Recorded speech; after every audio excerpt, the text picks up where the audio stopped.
purpose. But I'm not here to give you the standard commencement about finding your purpose. We're millennials. We try to do that instinctively.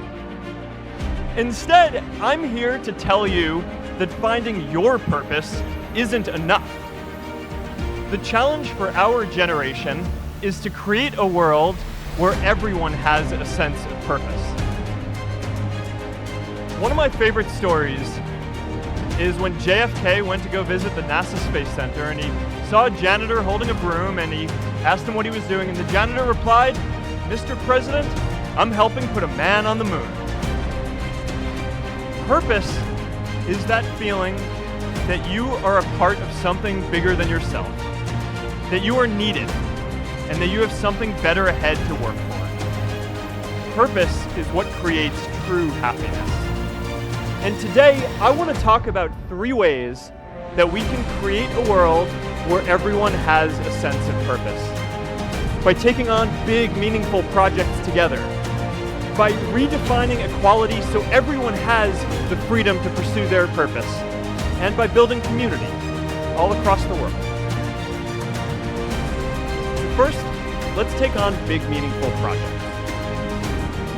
Our generation is going to have to deal with tens of millions of jobs replaced by automation like self-driving cars and trucks. But we have the potential to do so much more than that. Every generation has its defining works. More than 300,000 people worked to put that man on the moon, including that janitor. Millions of volunteers immunized children around the world against polio, and millions of more people built the Hoover Dam and other great projects. And now it's our generation's turn to do great things. Now I know, maybe you're thinking, I don't know how to build a dam. I don't know how to get 1 million people involved in anything. Well, let me tell you a secret. No one does when they begin. Ideas don't come out fully formed. They only become clear as you work on them. You just have to get started. Movies and pop culture just get this all wrong.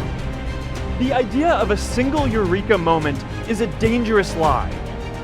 It makes us feel inadequate because we feel like we haven't had ours yet. And it prevents people with seeds of good ideas from ever getting started in the first place.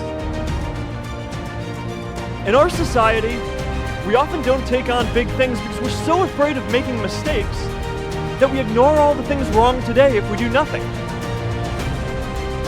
The reality is, anything we do today is going to have some issues in the future. But that can't stop us from getting started.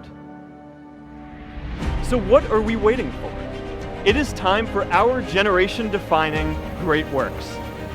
How about stopping climate change before we destroy the planet and getting millions of people involved, manufacturing and installing solar panels?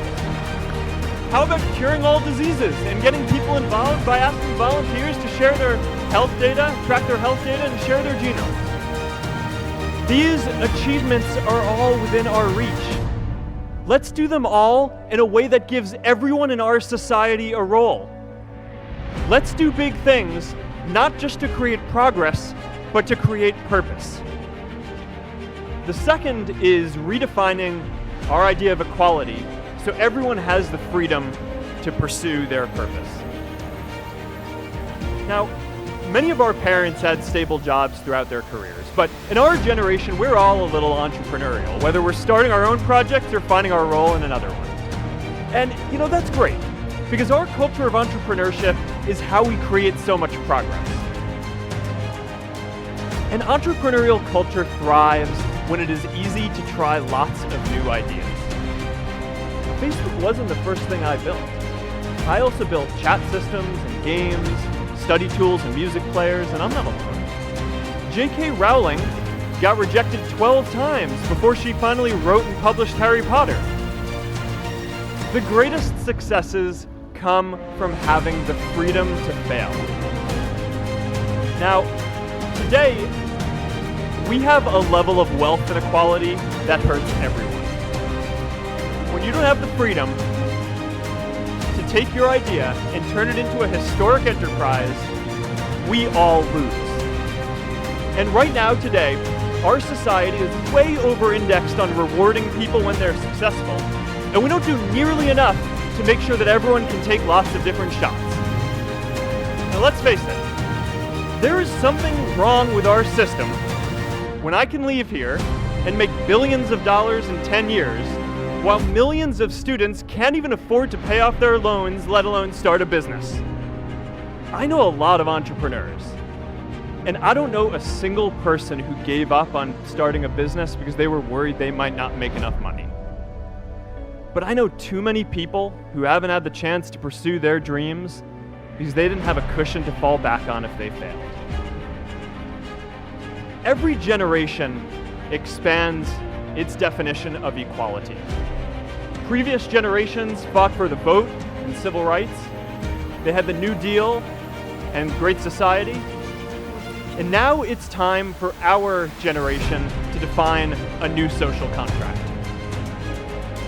We should have a society that measures progress not just by economic metrics like GDP, but by how many of us have a role we find meaningful. We should explore ideas like universal basic income to make sure that everyone has a cushion to try new ideas. And we're all going to make mistakes. So we need a society that's less focused on locking us up and stigmatizing us when we do. And as our technology keeps on evolving, we need a society that is more focused on providing continuous education through our lives. And yes, giving everyone the freedom to pursue purpose isn't going to be free. People like me should pay for it. And a lot of you are going to do really well, and you should too. But it's not just about giving money. You can also give time. And I promise you, if you just take an hour or two a week, that's all it takes to give someone a hand and help them reach their potential.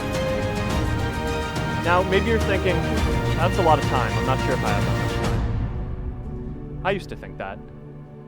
We can all make time to give someone a hand. Let's give everyone the freedom to pursue purpose, not just because it's the right thing to do, but because when more people can turn their dreams into something great, we are all better for it. Purpose doesn't only come from work. The third way we can create a sense of purpose for everyone is by building community. And in our generation, when we say purpose for everyone, we mean everyone in the world. In a recent survey of millennials around the world, asking what most defines our identity, the most popular answer wasn't nationality, ethnicity, or religion. It was citizen of the world. That's a big deal. Every generation expands the circle of people we consider one of us. And in our generation, that now includes the whole world. We understand that the great arc of human history bends towards people coming together in ever greater numbers, from tribes to cities to nations, to achieve things that we could not on our own. We get that our greatest opportunities are now global. We can be the generation that ends poverty, that ends disease. And we get that our greatest challenges need global responses too. No country can fight climate change alone or prevent pandemics. Progress now requires coming together, not just as cities or nations, but also as a global community. But we live in an unstable time. There are people left behind by globalization across the whole world. And it's tough to care about people in other places when we don't first feel good about our lives here at home. The purpose and stability in our own lives, that we can start to open up and care about everyone else too. And the best way to do that is to start building local communities right now. Change starts local. Even global change starts small with people like us. In our generation, the struggle of whether we connect more, whether we achieve our greatest opportunities, comes down to this: your ability to build communities and create a world where every single person has a sense of